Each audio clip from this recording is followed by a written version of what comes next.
هلو هلو، معاكم محمد من موري في فيديو جديد من الخماسية. قبل ما ابدا حابب اشكر كل حد عمل لايك شير كومنت على الفيديو اللي فات، ولو مش عامل سبسكرايب انزل اعمل عشان ما يفوتكش فيديو كل جمعة. وفي خماسية النهاردة هنقول ايه افضل 5 افلام لمحمد هنيدي. والمركز الخامس هيروح لفيلم فول الصين العظيم اللي كان سنة 2004، وبيقدم محمد هنيدي في الفيلم ده شخصية محي الشرقاوي اللي كان جده جابر الشرقاوي اللي بيقوم بدوره الفنان سامي سرحان، وعمامه زينهم وعبده اللي بيقوم بدورهم حجاج عبد العظيم وسليمان عيد. كلهم كانوا بيشتغلوا في التهريب وعاملين عصابة، لكن محي كان جبان وما كانش قادر يجاريهم في شغلهم ده، وكل ما كانوا يدخلوه معاهم في عملية هيفشل. فجده قرر ان هو يطرده، فبيروح لامه اللي هي الفنانه سهير الباروني وجوزها اللي بيقوم بدور الفنان سعيد طرابيك في اسكندريه. فجه جوز امه سفريه للصين، فعشان يخلص من محي قرر ان هو يبعته بداله، وضحك عليه واداله ورقه علشان توديه في داهيه هناك. بس من حسن حظ محي في حد خدها منه في الطياره اللي هو الفنان محمد شومان، وكان المفروض هناك محي يشارك في مسابقه طبخ. فبيقابل هناك المترجمه ليه اللي بتفضل معاه طول الرحله، وكان في عصابة عايزة تسمم رئيس لجنة التحكيم، فهددوا محي وطلبوا منه انه يحط هو السم ده في الطبق بتاعه. فبدل محي السم ده بملاين وهرب من العصابة، وبتفضل تطارده العصابة دي طول الفيلم، وبتاخده ليه عند أهلها وبتعرفهم على بعض، وبيتعلم محي من أهلها حاجات كتير أوي منهم القوة والشجاعة، وبيواجهوا العصابة. وبعدين يرجع محي للمسابقة تاني ويكسبها، وبعدين يرجع لمصر وليه وعدته إن هي تحصله على مصر عشان يتجوزوا هناك. وكده يكون خلص الفيلم بنهاية سعيدة. وبالرغم إن مفيش عمق كبير في الفيلم، لكن هو فيلم لذيذ جدا وتقدر تتفرج عليه في أي وقت، ولسه لحد دلوقتي فيه إفيهات منه معلقة معانا. وبكده يكون المركز الخامس مستحق الفيلم فول الصين العظيم. والمركز الرابع هيكون من نصيب فيلم جاءنا البيان التالي، اللي شارك مع محمد هنيدي البطولة الفنانة حنان ترك ولطفي لبيب ومجموعة كبيرة من النجوم اللي قدموه سنة 2001. وكان محمد هنيدي في الفيلم ده بيقوم بدور نادر سيف الدين اللي كان بيحلم يبقى مذيع تلفزيوني من وهو صغير، فبيقدم على وظيفة في قناة. وهو بيقابل عفة الشربيني اللي هي حنان ترك، بيكونوا مقدمين على نفس الوظيفة سوا، فبيروحوا اختبار المذيعين لكن بيفشلوا فيه، بس بينجحوا ان هم يكونوا محررين اخبار. وبيسافر نادر عشان يغطي احداث مختلفة سواء في الشيشان او الضفة. وأما كان نادر بيغطي الأحداث في الضفة، فبيقف مع إخواتنا الفلسطينيين في إنه يرمي حجارة على الصهاينة، وده اللي بيخلي نادر يترفد من القناة. بس بسبب الموقف ده بتعجب عفت بيه بعد ما كان في بينهم تنافس كبير، وهو كمان بيعجب بيها. وبينجح نادر إنه يرجع القناة تاني وبيعمل تقارير، لكن رئيس القناة اللي هو لطفي لبيب بيزيفها علشان الحكومة ما تمنعش القناة. لكن بيكمل نادر وعفت في اللي هما بيعملوه، وبيقدروا يكشفوا حاجات مهمة جدا وبيفضحوا ناس كبيرة. وبالنجاحات اللي عملها نادر وعفت ووقفهم مع الحق، فتعينوا مذيعين في القناة وكمان اتجوزوا. وبكده يكون خلص الفيلم اللي مقتبس جزئيا من فيلم I Love Trouble. وبالرغم من عدم انتشار الفيلم ده زي بقية أفلام محمد هنيدي، لكن الفيلم ده هيفضل مهم جدا وفيلم عظيم يستحق يكون معانا في المركز الرابع.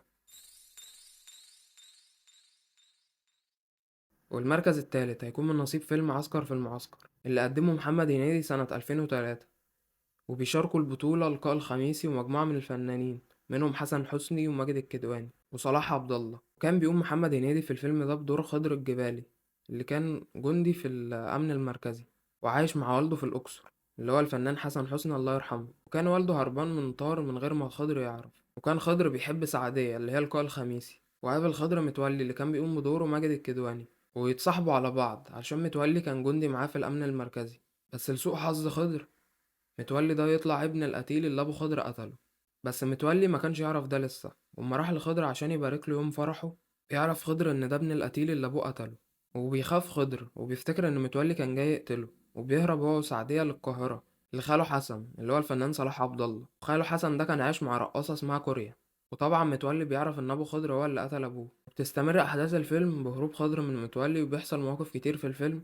وفي الاخر متولي بيكتشف ان عمه عايزه يقتل خضر علشان يخش السجن وهو اللي ياخد الورث. وعشان متولي ما قتلش خضر، فبيقرر عم متولي ان هو هيقتل متولي، لكن خضر مرضاش يسيب صاحبه وقرر انه يلحق متولي. وبعدين عم متولي بيتسجن عشان ضرب عليهم نار. واخيرا بيعيش خضر وسعدية في سعادة بعد الحاجات الكتير اللي حصلت لهم طول الفيلم. وبكده يكون خلص الفيلم اللي بيعتبر فيلم من اعظم الافلام اللي قدمها محمد هنيدي، وبيستحق المركز الثالث عن جدارة. والمركز التاني هيكون من نصيب فيلم همام في امستردام، اللي مش بس من اجمل الافلام لهنيدي، فأنا بعتبره من أجمل الأفلام في السينما المصرية. وقدم في الفيلم ده محمد هنيدي دور همام سنة 1999، وشاركوا البطولة أحمد السقا وموناليزا ومجموعة كبيرة من الفنانين. وقدم الفيلم ده مشكلة معظم الشباب اللي عنده طموح وبيقدم على سفر، وفي الوقت اللي بيقدم فيه همام على سفر لهولندا بتسيبه حبيبته إيمان عشان تتجوز سواق الميكروباص اللي بالنسبة لها مستقبله كان مضمون. وسافر همام لهولندا بالذات علشان خاله هناك، بس طبعا خاله موقفش جنبه، وكان خاله متجوز وليه حياة هناك. وفي الغربة مفيش حاجة اسمها قرايب وصعب حد يساعدك. ومر همام هناك بصعوبات كتير، منها ان انسرقت اوراقه ونام في اسطبل. ومن حظ همام اتعرف على شاب مصري جدع قوي اسمه ادريانو، اللي طبعا طالما قلنا جدع لازم يكون احمد السقا، وساعده كتير انه يلاقي شغل. وفعلا بيشتغل في فندق، وبيقابل همام رقية اللي هي موناليزا اللي بتشتغل معاه في الفندق. وكان معاه في الشغل واحد صهيوني اسمه يودا، وكان في كره شديد جدا بين همام ويودا. ومن خبث يودا قدروا إن يخلي همام يترفد من الفندق. وفي الوقت ده كان فيه أزمة في البطاطس في هولندا، ففكر همام في مشروع إنه يفتح عربية بطاطس اللي بتنقله نقلة تانية. وفضل همام يشتغل كتير وصحابه واقفين معاه هما ورقية، لحد ما همام قدر إنه يحقق حلمه بإنه يشتري أكبر مطعم في هولندا اللي كان اسمه توسكانيني. وبعد ما بيتجوز همام ورقية وبقى عندهم بنت بينزلوا مصر عشان يشوفوا أهله. ودي كانت نهاية الفيلم اللي بيعتبر أقرب فيلم من الأفلام اللي موجودة في الخماسية القلبي. وفي الفيلم ده موجودة شحنة كبيرة جدا من التفاؤل، لكن مش عبثية، لأن لولا إن همام تعب وكان مصدق نفسه ما كانش هيقدر يوصل أبدا للي هو وصله ده. وبكده عن جدارة يستحق فيلم همام في أمستردام إنه يكون في المركز التاني. والمركز الأول هيكون من نصيب فيلم صعيدي في الجامعة الأمريكية، اللي بيعتبر أهم فيلم في مسيرة محمد هنيدي، لأنه بيعتبر أكبر انطلاقة في مسيرته ومسيرة جيل كامل في السينما معاه.